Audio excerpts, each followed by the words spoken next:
Ladies and gentlemen, colleagues and friends, guests and online speakers and viewers, let's say, welcome to the closing session of the Evaluation Practice Exchange of the UNEG Evaluation Week 2018. Let me remind you that this session is a webcast, so whenever you intervene, please use the microphone. Let me start by thanking the scribing team for their amazing drawings that we just admired. So please, you can come up in the front. Marta. Come in the front.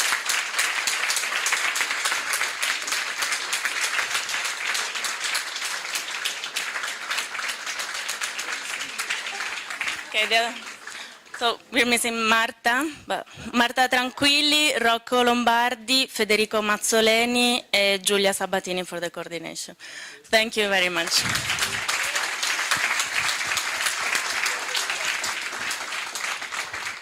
Let me also thank you for your active participation in this two-day event. I know there have been many interesting and useful discussions trying out alternative methods to the PowerPoint presentations, and I've heard very positive feedback, so I am very glad that this has worked out. Later on, I will ask you an active feedback, so keep your thoughts for that moment. I'm now eager, I know you are now eager to hear the outcomes of the 3 EP themes, so let me give the floor to Amélie for theme 1. You're there. Thank you, Federica. Okay, so I have this impossible task to summarize everything that has been said under theme 1. So theme 1 was about managing evaluations. And actually we had some sessions covering different steps of the management of an evaluation. And I'll go in this order. For example, we had a session 1.6 by Andrew about the hiring the evaluators. So at the beginning of your evaluation, you need to hire a team. Then we had session 1.4 with Inga and Mesai on how to design a gender-focused evaluation. Then we had session 1.1 by Oscar on how to ensure the quality of your report and your process of the evaluation. Then we also talked about the following up of the recommendation in 1.2 with Giulia. And then we had 2 other sessions that covered the different cycle, the entire cycle of the evaluation management. 1.5 by Amir about the role of donors. So how should you and how to involve donors in your evaluations. And Julie, with Julie, we talked about the challenges of an evaluation manager. So I'll try to go one by one very quickly. So 1.6, thank you, Mikhail. Okay, so when you're procuring in evaluators, you have different modalities to procure evaluators. You have the long-term agreements, you have the roster, you have the individual contracts, you have the firms. So first of all, I think it was very useful to categorize these different modalities and then talk about them in groups.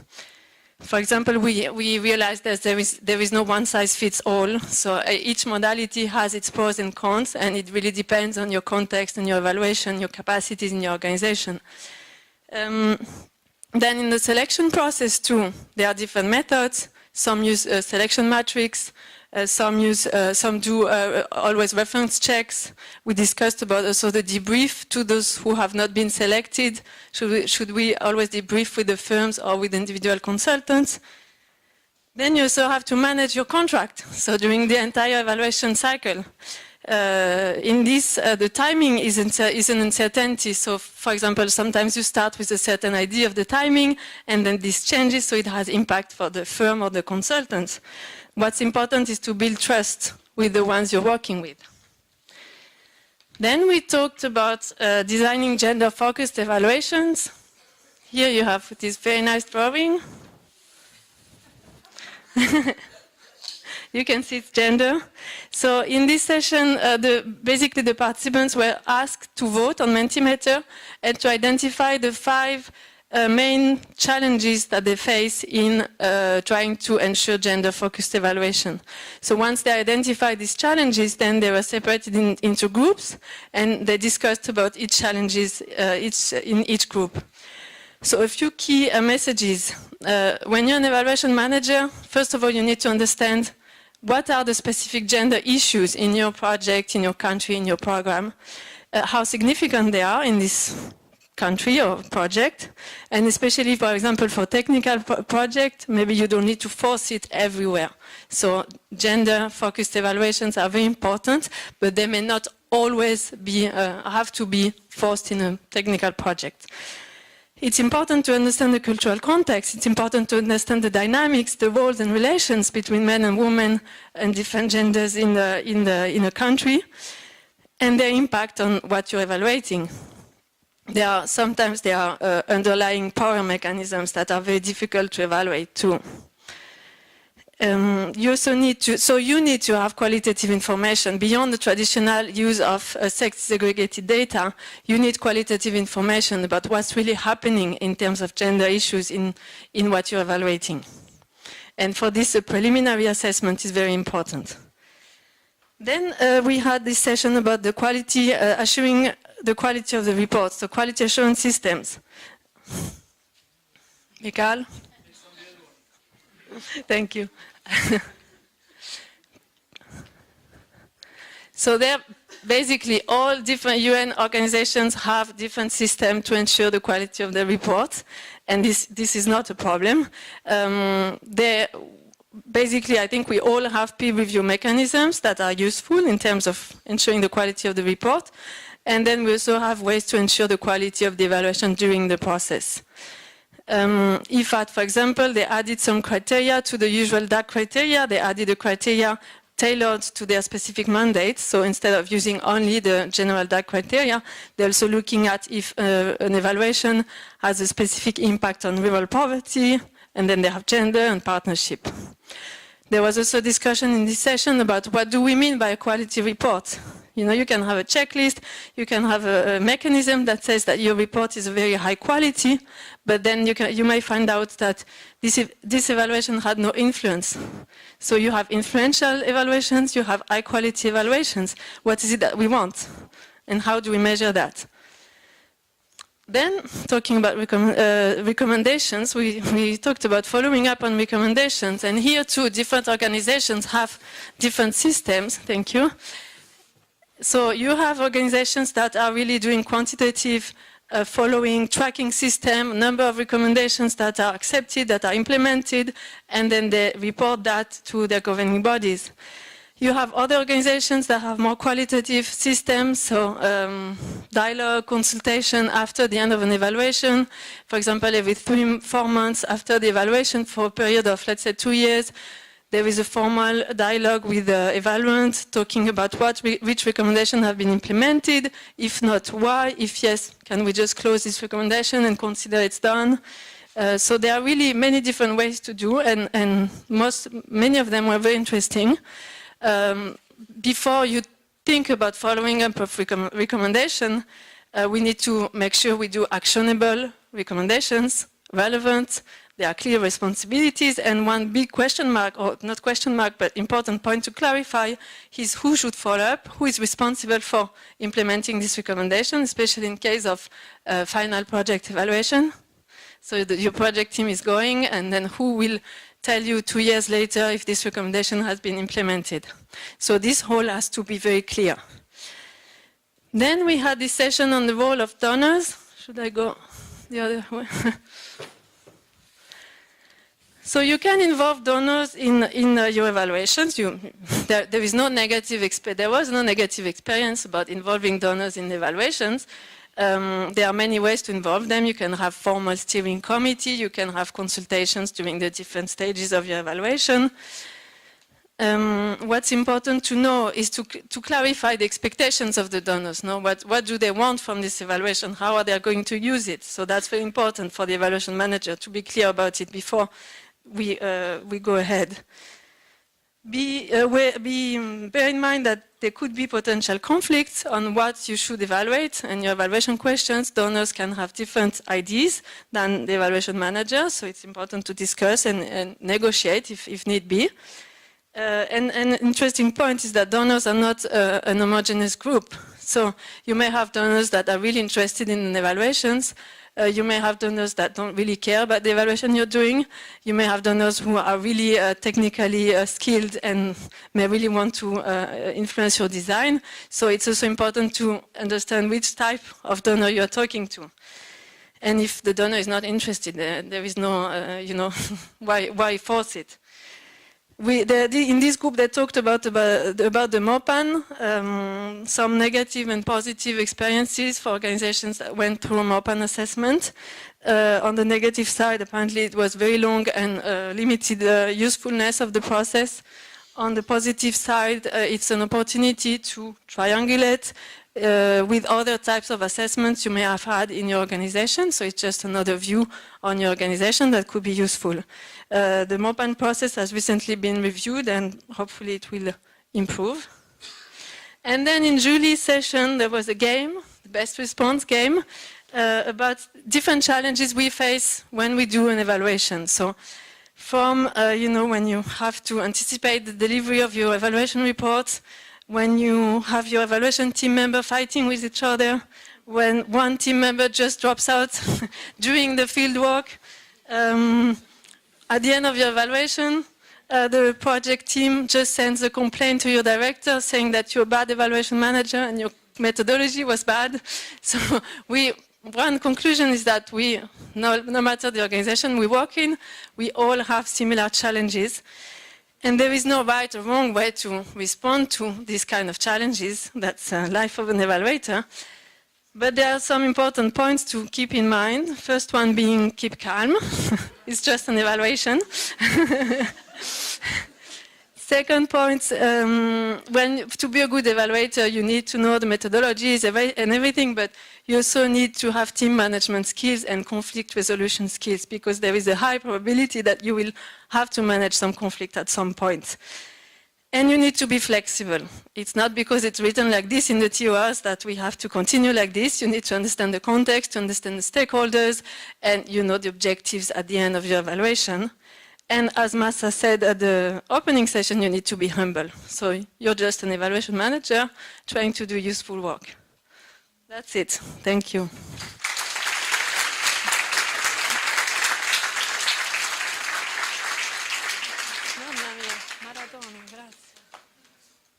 Fumiko?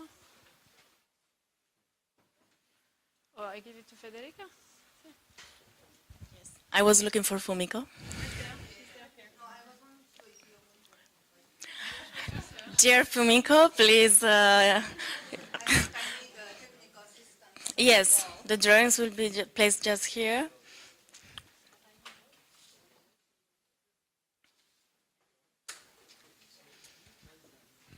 So Fumiko will tell us the key messages about on these sessions of theme 2.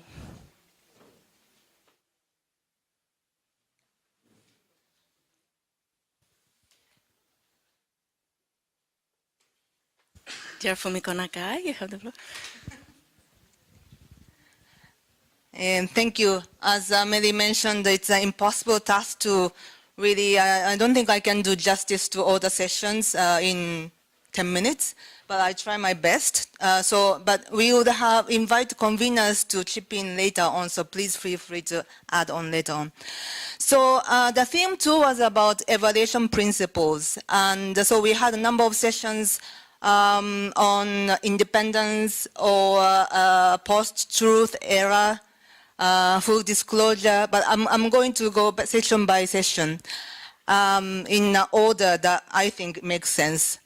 So the first one, the evaluation and hindsight 2.4, which was convened by Fabrizio from IFAD.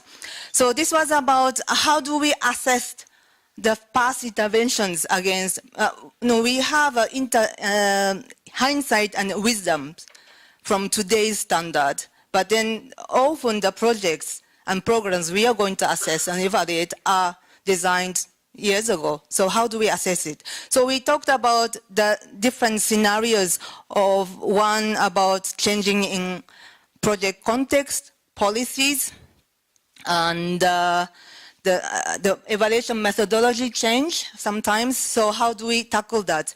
And I think one of the key messages, common messages that's coming out is about importance of analysis and understanding the context, and whether the change was, one question or debate we had was about whether the change was formalized, to what extent it was formalized and documented, but then whether, if it was not documented, whether it was something reasonable to do, and also to be aware of the sensitivity around some of the issues of the change. The importance of availability assessment, what are the data, and also the capacity of implementers and the program managers to adapt to change, adapt to the changes that happened. And whether the change was reasonably predictable, and we have to take into the context of look into the context of changes when it happened. So it's not one size fits for all, black and white answer, but we have to look at the context. And also another point was about the striking the balance between accountability and learning. In some cases where the sensitive issues may be raised, then we can focus on the learning in reporting the evaluation findings. 2.3, I moved to 2.3.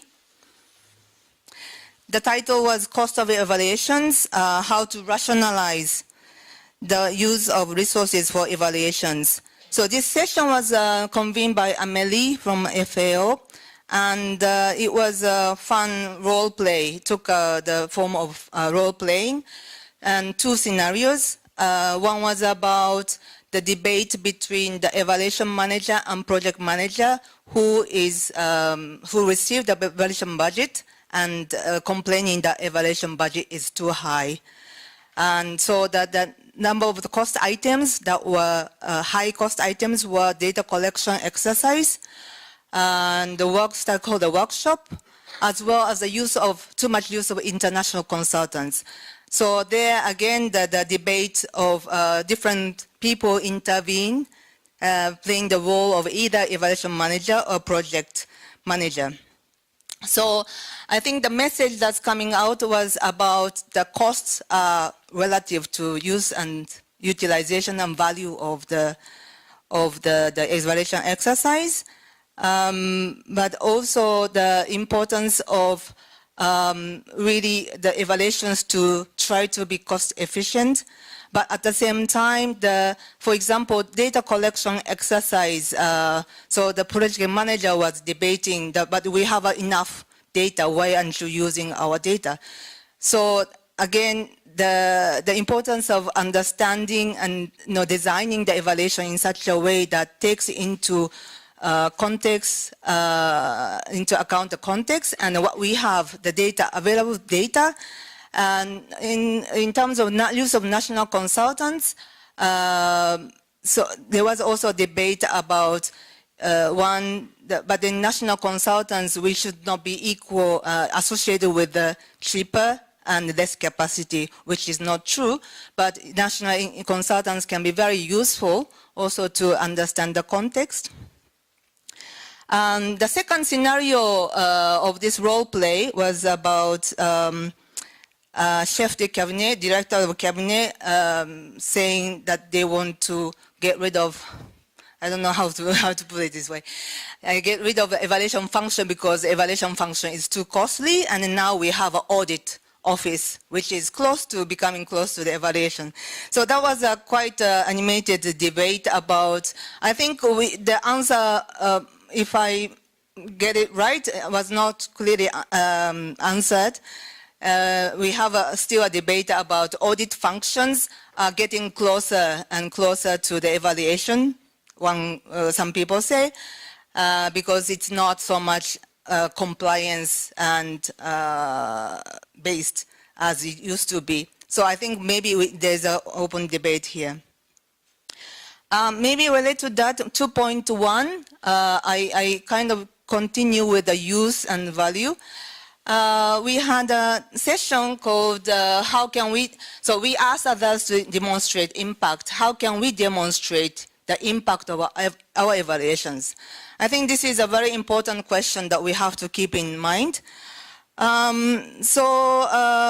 were two themes. One was about how can we measure actually the use of evaluation? What kind of systems or approach we have to see how the evaluations are actually used?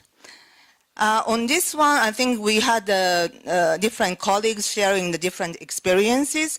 And to summarize, some of them were formalized. So starting with the standard management response to sort of reporting on the status of implementations, annual reports, asking the management to talk about the use of evaluations. But I think there were also sort of informal approach. One participant talked about this impact logbook. She would sort of note down every time she sees or she hears something that, or she thinks or she sees that there was influence by the certain evaluation, that she noted down. I think the point made was that use of evaluation is not so much only about recommendations, but I think we have to look at it in a broader sense. There were evaluation findings, there are more analysis in evaluations rather than recommendations per se. And another important point was about getting the client feedback. So this might be like formalized or one-off events. For example, external review events might be asking client feedback about how they have used or have not used evaluations. And then you kind of build up the evidence. And the second group talked about, so how can the use of evaluation be enhanced? So how can we do it so that they use the evaluation better? So the first response may be also the obviously quality of evaluations, but also here we talked about stakeholder engagement and trying to respond to the demand from the potential users on what kind of evaluation and also how. I move to the next one, 2.6. Sorry, I forgot to mention this 2.1 was convened by Deborah from WFP.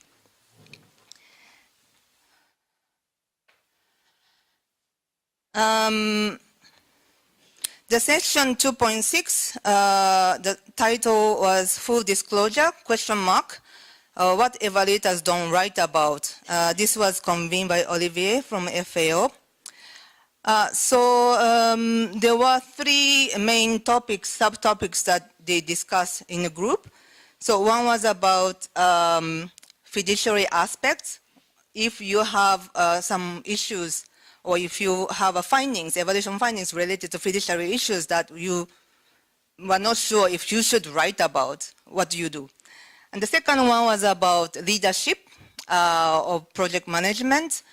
If you found some of the effectiveness of program was affected by the project leadership, then what do you do?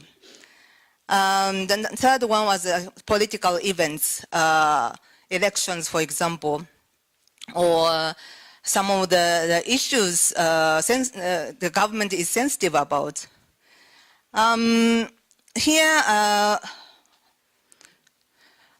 so we talked about sort of the one principle we talked about, do no harm, but striking the balance between transparency and credibility, but do no harm. So again, you have to sort of scan the horizon and understand what are the sensitive issues. And you may, some cases you may have to really focus on the context and be careful that it's not going to be sort of personal or individual performance if we are talking about, for example, leadership. The next one is session 2.2. It was titled, In a Post-Truth Era, How Can We Evaluators Ensure We Adapt and Remain Hard? This was convened by Aidan Waipo.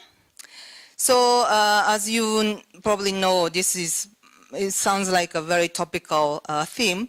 Post-truth, these alternative facts and sort of so-called facts based on opinions and emotions and perceptions and social media. So there we had sort of three themes. One was about, so this phenomenon that's kind of going around the world, what are the implications for evaluation design? The second one was about implication for evaluation analysis, conduct of evaluation, and then implementing evaluation. And third one was about the implications for evaluation communication. They are all kind of interrelated. So here we talked about the importance of, again, being aware what are the areas where sensitivity can come into play, or where the sort of backlash may come in. And we also have to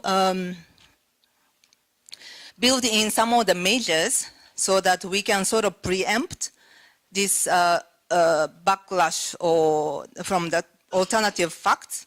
And one was about, obviously, how do we build it into evaluation design from the beginning?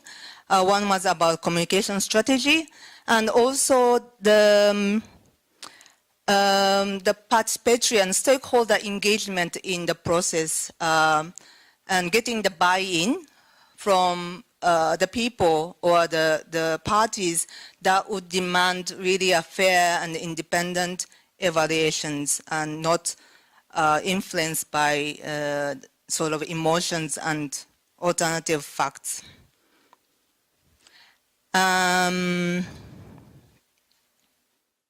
Yeah, I think here again the importance of based in sort of the demand for credibility and evidence, so-called evidence, really based on the facts, not alternative facts, was emphasized. The last one, 2.5. What does independence mean today? Convened by Joe Puri from Green Climate Fund, which is one of the sessions I could not go, so I hope I can summarize well. The group talked about one of the question or the issue that the group talked about was, we have to also understand there's a difference between independence of institutions and independence in terms of professional independence. And independence in evaluation is only one aspect in evaluation. And the key elements in evaluation is impartiality, credibility, and utility. So independence is only one of the sort of elements in this. And the importance of building a trust, being independent, but then building a trust with the users and stakeholders in the whole process is important. And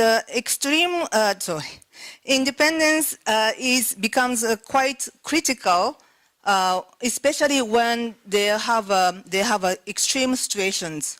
That's what the group discussed. So I try to sort of distill the key message from these sessions. So one is about the importance of understanding the context So this was discussed also in full disclosure session, post-truth era. So being aware of, really aware of what is the context and what could cause issues or sensitivity. And this is also for hindsight session, understanding the context that the changes in policy, changes in context, changing in program objectives, the context that caused this change, and doing evaluation, the importance of understanding this. Number 2 is about evaluation design, the importance, critical role of doing good evaluation design for transparency.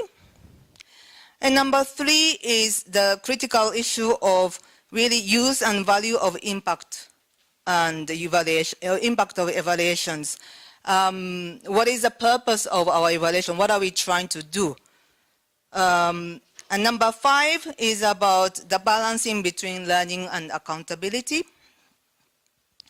And number 6 is about the importance of stakeholder engagement in different evaluation processes. And I think in one of the sessions we said that these are sort of evaluation principles, norms and standards that we have been talking about all along. But I think it's just kind of comes to highlight the importance of really taking it seriously and doing it better and better. Thank you.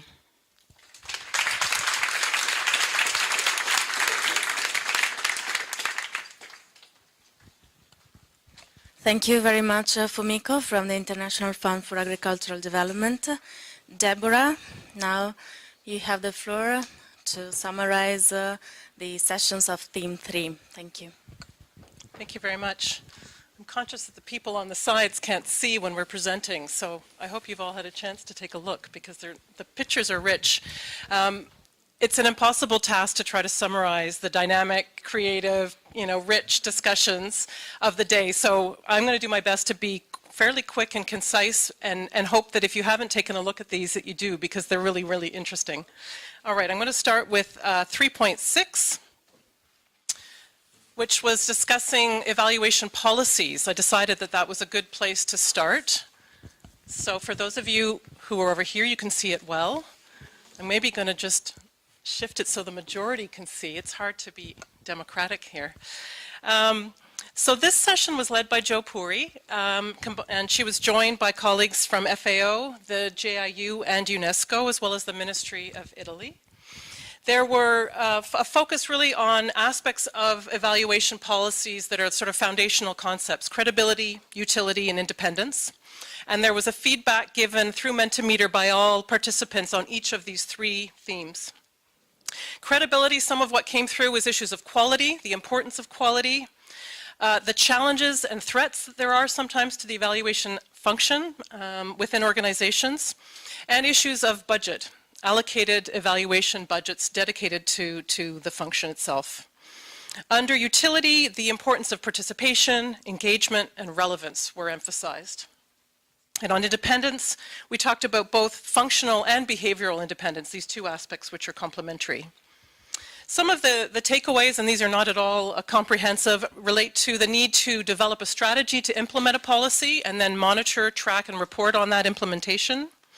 The need to have a policy respond to the character and the nature of the organization and reflect the dynamic character of the organization and be specific to it.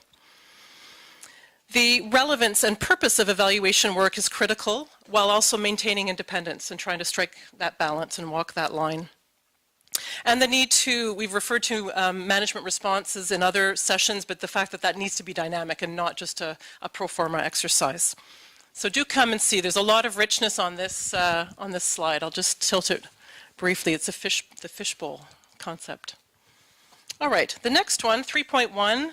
No baseline, how to measure impact. Do I have help? Yes. Here it is. Good, thanks. All right, so quick view.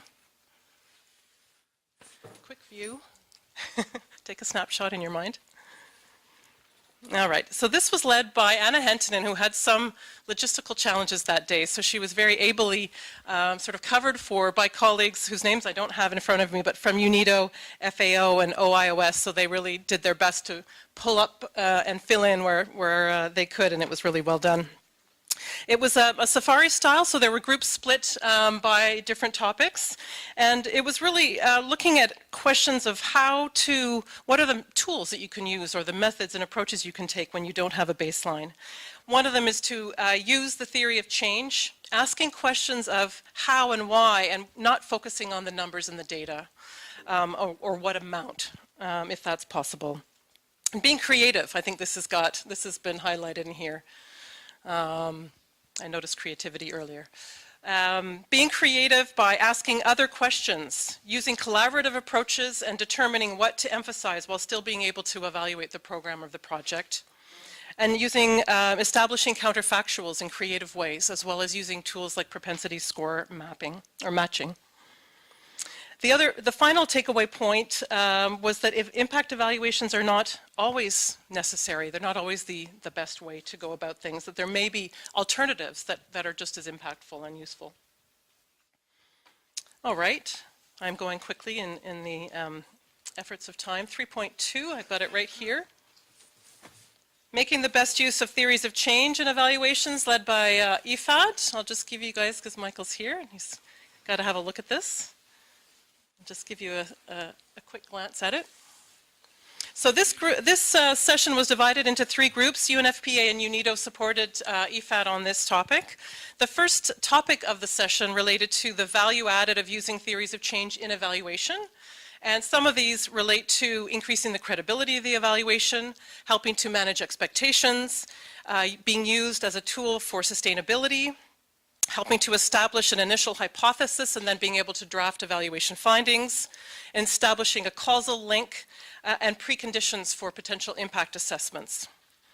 They then went on to look at how to engage stakeholders in the design and in the validation of that theory of change.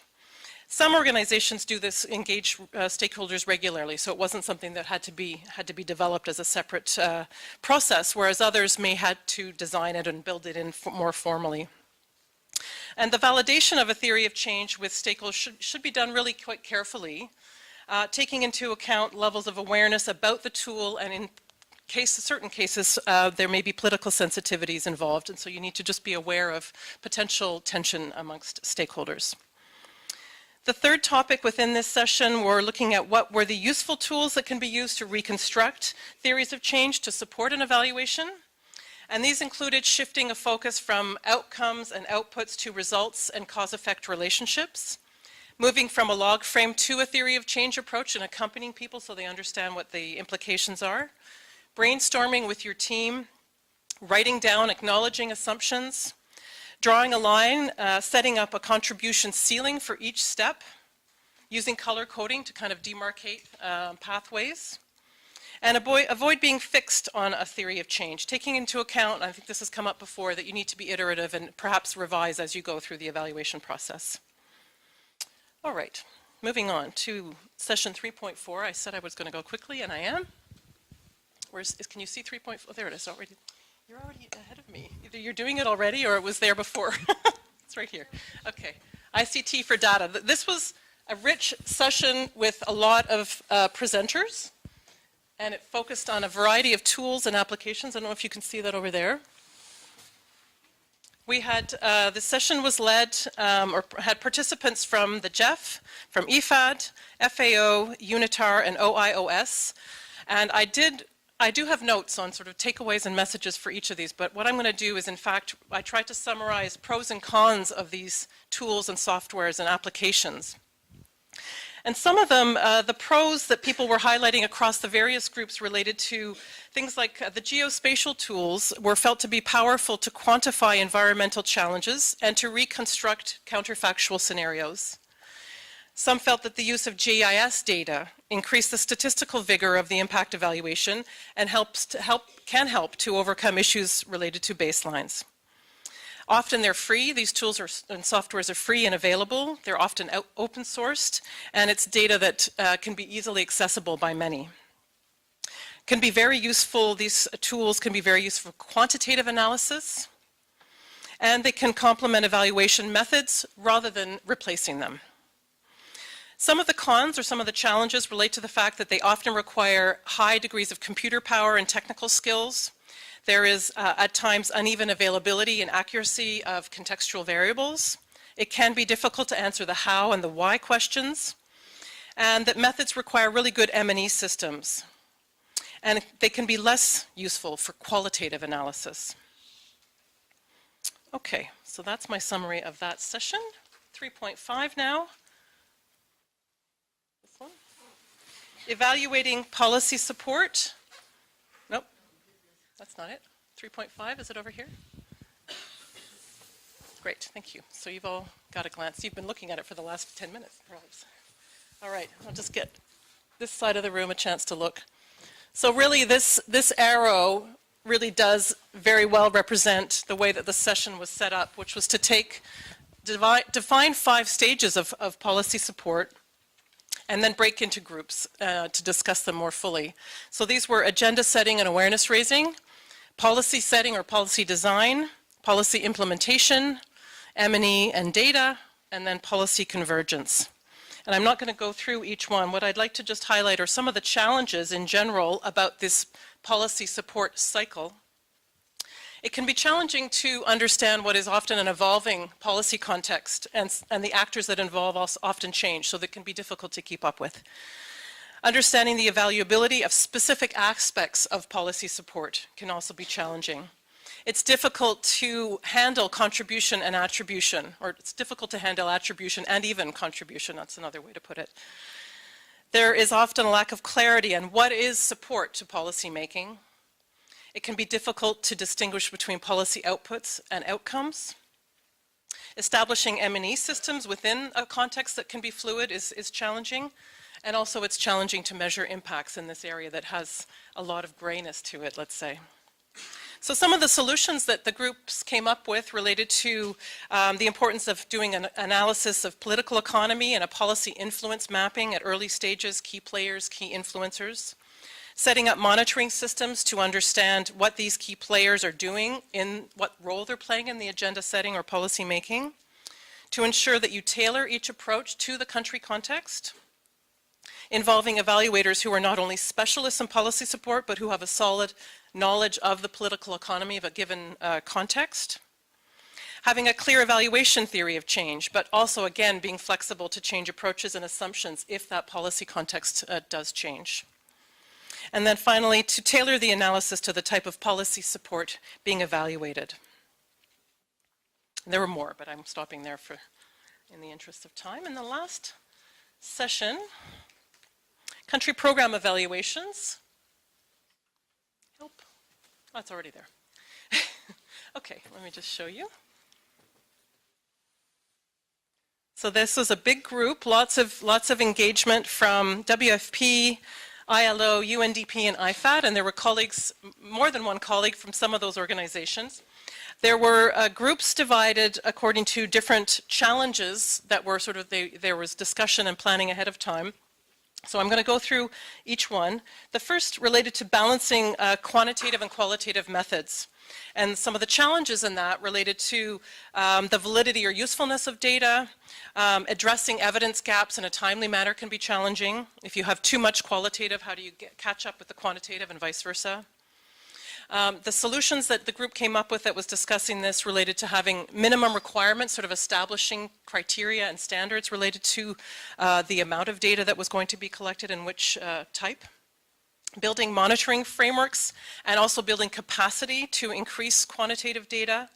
And that's when you have too much, not enough quantitative and an imbalance of more qualitative than quantitative. When you have the opposite, you need to increase engagement with stakeholders to get more qualitative information. This group actually came up in the sessions that I listened to. They were the only one, there may have been others, to say that they wanted this topic on next year's EPE agenda. So we took note and we will pass that on to whomever is organizing.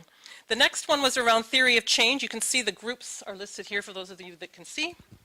So use of theories of change, the challenges related to sort of fragmentation often of projects and programs. When you come in to evaluate a country portfolio, it can be difficult to have one theory of change if it wasn't already constructed, and that you often have to reconstruct it or adapt one to suit the needs of a country portfolio evaluation. The third area related to engaging stakeholders. The importance of inclusive and participatory engagement was raised despite time. That really has to be prioritized. There needs to be an iterative approach to identifying stakeholders and to including them in the process.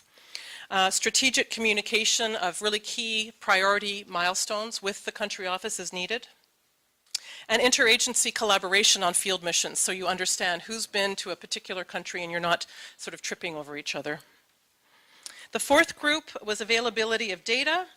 They were describing an optimal scenario whereby you would engage with government and you would have access to national statistics, and they would be providing you with a wonderful data set, and it was, you have everything you need to start the process. And you collect information from the country office on all their activities and results, and you have this just really beautiful data set.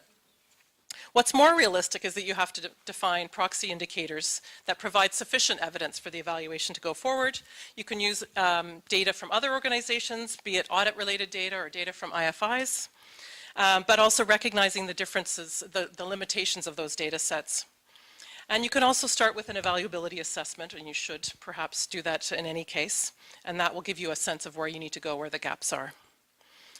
The fifth area of 6 is cross-agency collaboration, interagency evaluations. It was noted that there's often a lack of coordination and knowledge and sequencing of UNDAF evaluations on the one hand and country portfolio evaluations by various agencies on the other hand. That there needs to be greater coordination, perhaps starting at the central level more realistically, sharing work plans and really engaging with each other as agencies about what plans are going to go ahead and how to better collaborate. And that perhaps it was suggested that the decentralized evaluation interest group as part of UNEG could take this up as something where they look at the locus of the country and see how best to improve that kind of knowledge and information sharing. And the last group looked at scaling up. One of the things is many organizations are scaling up to reach coverage norms. So UNDP talked about going up from 15 to 30 or 30 plus country portfolio evaluations in a year. So they're talking about doing things like sending out pre-mission questionnaires to country offices to get information gathered ahead of time, reducing missions to the field, trying to be selective about the time they spend in the field, and developing regional rosters of evaluation consultants that they can pull on to help balance and contribute to that process. And I will end there with the understanding that the conveners, I think from all sessions, will be given an opportunity to add anything critical that we've missed, which I'm sure we've done. But I'll stop there and hand back to Federica. Thank you.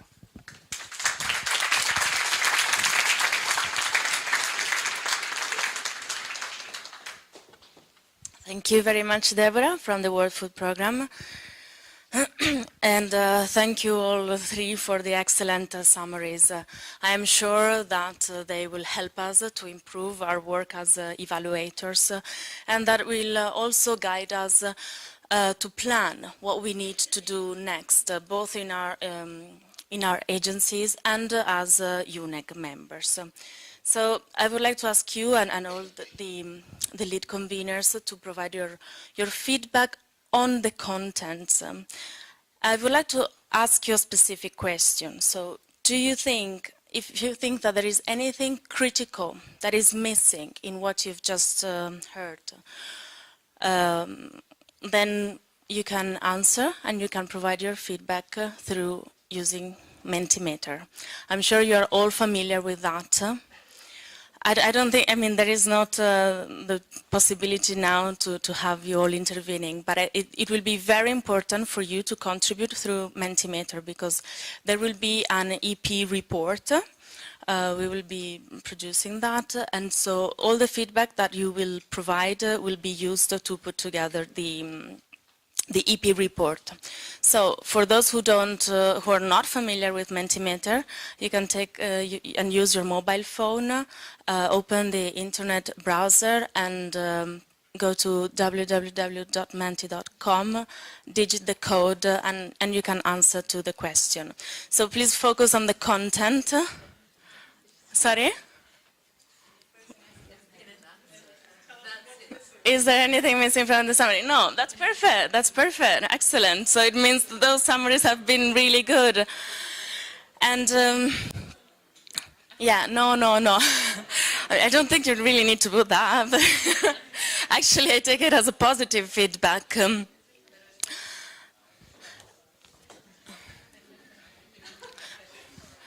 Great job, great summary, thanks. You can really, I mean, thinking of the sessions that you've attended to and having listened to what Deborah, Amelia and Fumiko reported back, do you think there was a critical issue that they didn't mention?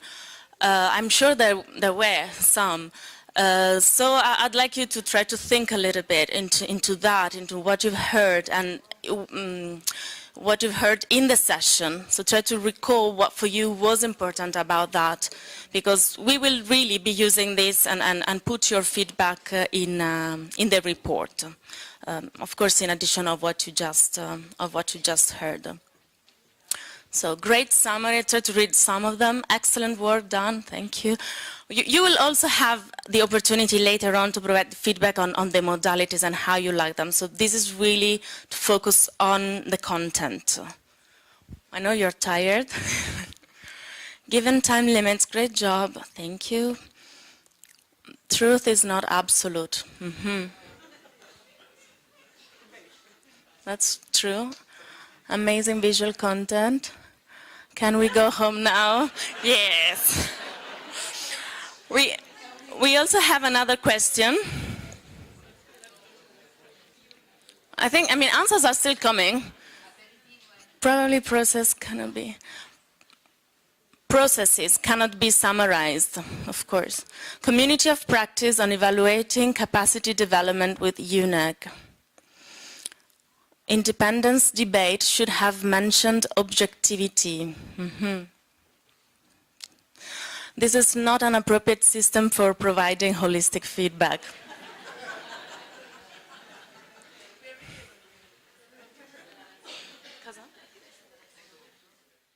You will also receive a nice survey monkey in your email, so you will have the chance to provide detailed feedback there. We were really trying to see if there was something missing from what they summarized. Let's see some more. Difficult to capture the wealth of exchange. Would be good to have more extensive summaries later. Yes. Any summaries on the activities held on Monday? Not really. No. But I know that you've all, you have great feedback. So from the professional development seminars, we're not having a summary. Great presentation. Following steps.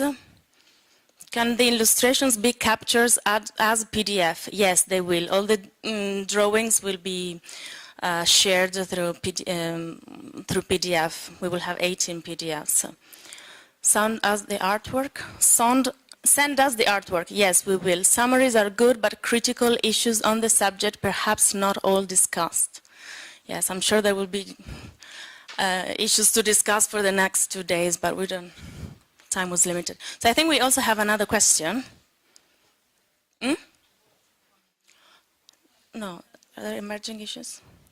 No? Well, you will have the time later to send us if you have any emerging issues or topic that you would like to suggest for the next EP. So the next organizing committee I'm sure will make use of what you will send them. Okay, so let's move on. Yes, let's move on.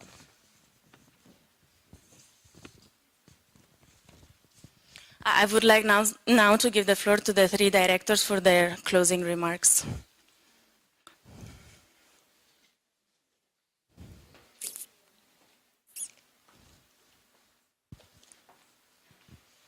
Okay, colleagues, good afternoon. It's really great. The conveners have done an excellent job in trying to summarize the wealth and richness of this EPE. As I said at the beginning, EPE is one of the most important features of UNEG because it allows for an exchange and professional exchange among ourselves. Yesterday, we also mentioned that as evaluators, there are a number of skills that we need to develop.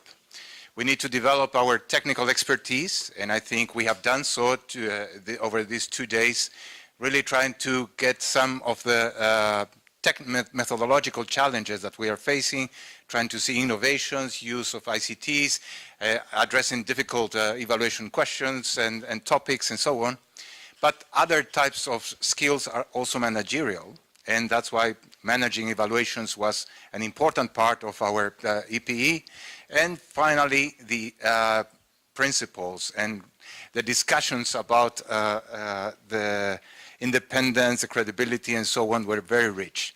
But most of all, I think this EPE is really to be congratulated by the approach that it took. New methods that stimulated participation from all over the UN system.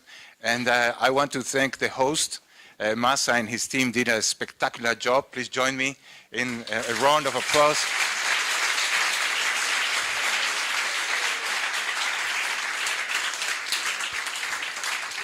This is a very vibrant community, and IFAD is happy to have contributed to this collective effort of the Rome-based agencies. Thank you. Okay, thank you, Oscar. And normally I would have given floor to Andrea, but if anybody heard her this afternoon, she completely lost her voice. So she has to be excused, and I'm thanking everybody on behalf of her. And especially, let me first thank EP committee. These guys have a wonderful job.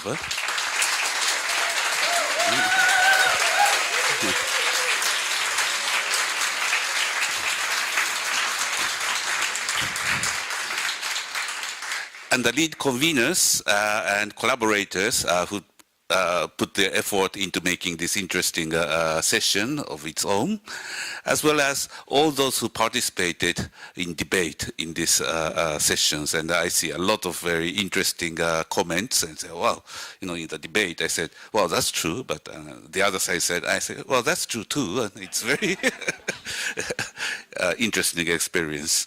The topics that we selected, we built on the surveys and so on, but I asked them to, okay, not just said, okay, humanitarian evaluations or country program evaluations, but make it a question, attractive.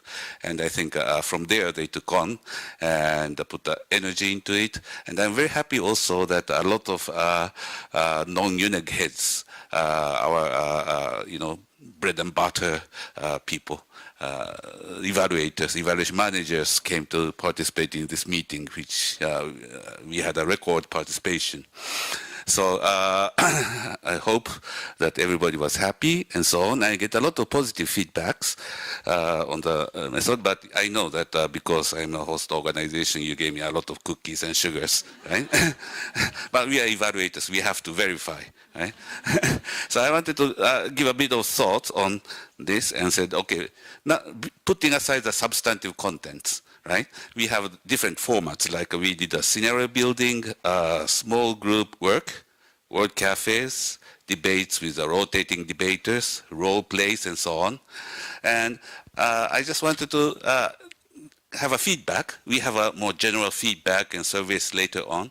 But if anybody wants to say, okay, this was interesting, let's do this again, and why it was interesting, can I have a raise of hand? And what kind of format was most exciting and you think it worked?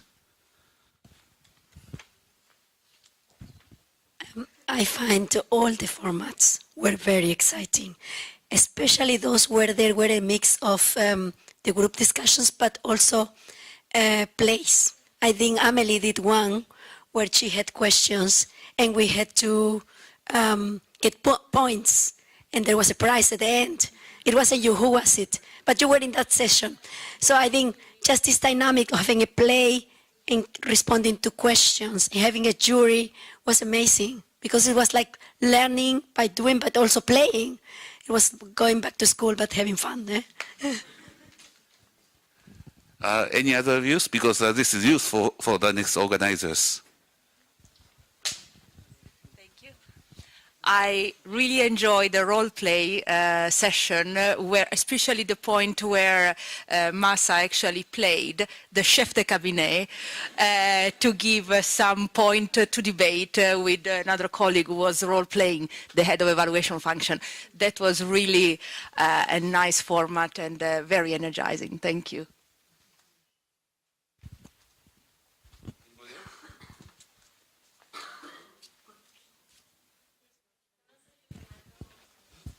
Well, I think I would just like to share what I think most of our colleagues think about. I think that this was one of the best EPs ever, and I would like really to congratulate you on all types of highly innovative formats and presentations. So at the end, I would like to suggest that from now on, we have every EP in Rome.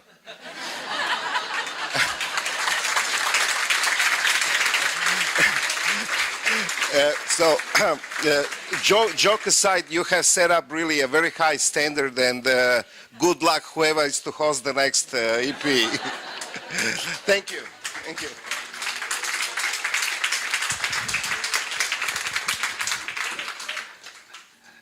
Anybody else?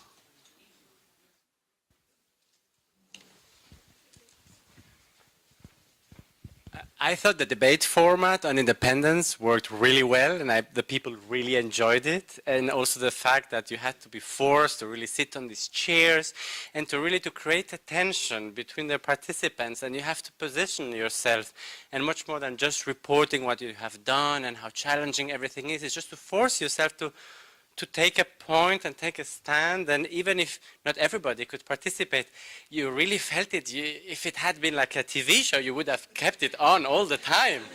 So bravo for that.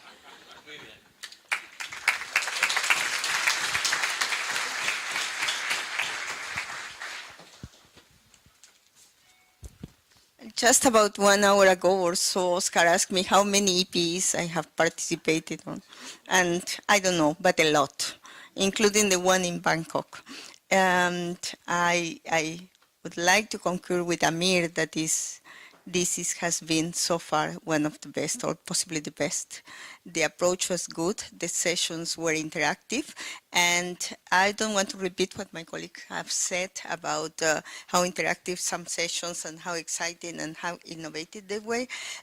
I just want to highlight an additional thing, that is the combination of sessions that were highly participatory, led by different UN organizations, collaboration by other agencies, and the drawing, and many other elements that the combination of those approaches make it really, really exciting and high standard. Congratulations to all.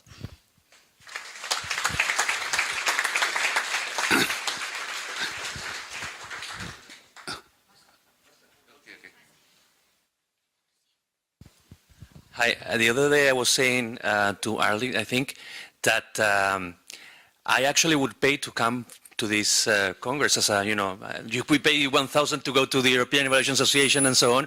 I would pay to come to UNEG. This year is UNEG. How much? 25 euros.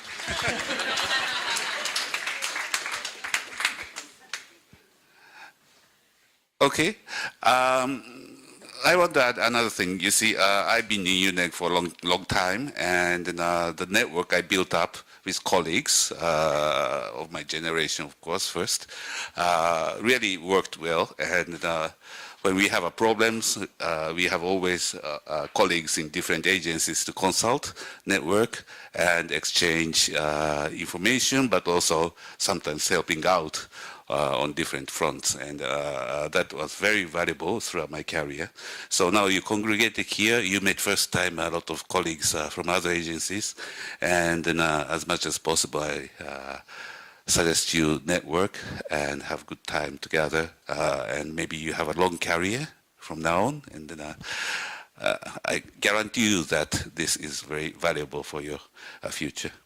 Okay. And Federica is preparing something on Mentimeter. Yes, last feedback. We're asking you with one word how you describe this EP, and we'll have a word cloud. Take out your phones, now you know how it works.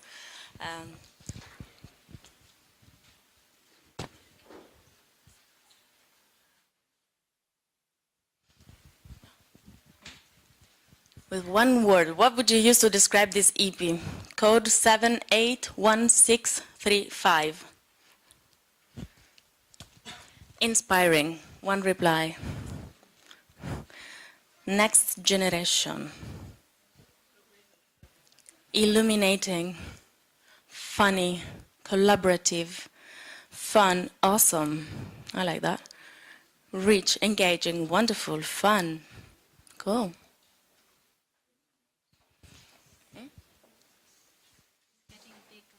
It's getting big. What? Innovative. Innovative is getting bigger. Engaging, I like that. Super engaging. Creative, cutting edge. I heard that you all, I was very happy to hear that professionals with long experience that told me, you know what, I really felt I have learned something. And I think this is really nice to hear professionals with long-term experience that they are still learning and that you were able to still find something new and learn from your colleagues. I think this is for us like the major takeaway. Innovative stays as the biggest one. Fun, innovative, inspiring, collaborative, engaging, creative. Well, I think that's really positive. So, ladies and gentlemen, you had two intense days of workshops, and I'm sure you're looking forward to leave this room and enjoy Rome and go back to your homes. I thank you once again for your participation. And for those who will stay, I wish you a fruitful annual general meeting. Just to announce you, the annual general meeting will take place here in the Iraq room. And for the UNEG heads, you will have a meeting now here or in this next room, so please stay. I'll give the final word to Arild. Thank you all very much for your participation.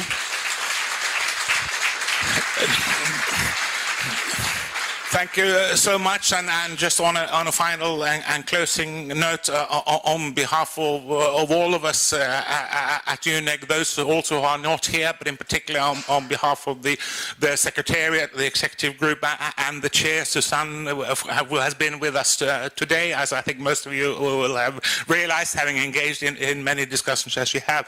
We want to give special thanks yet again to the lead conveners, Fumiko, Amelia, Deborah, as well as the other, allow me to say, key team on the organizing side, Natalia, Jenny, Mikhail, Federica, but also all of those of you who contributed as session conveners and rapporteurs and participants. To me, the final board here serves testimony, if not to evidential validity, to fun and innovation and creative use of multiple formats, and we've had such a rich exchange over the last few days. Indeed, it's a professional exchange. It's not a decision-making forum. Some of us have to remain for some more mundane, less satisfying AGM business, but allow me only very lastly to give also a special recognition to what has, for most of you or many of you, has been the face of UNEG in terms of daily engagement in whichever form you have been engaging. Jin Shang, will you show us again? It's been the last AGM where in the back we have Jane. Special thanks. And it was said that we don't need to go to other conferences. As it happens, we will be having the whole EPE is going to be canned. You're welcome to go to YouTube, and you can cuddle up with your partner and a bottle of wine, and you can watch it again and again and again. But we have. There's no doubt we had the best EP ever. And Thank you again so much to everybody for your engagement and to all that have been involved. Thank you very much for now. Thank you. That is it. Thank you.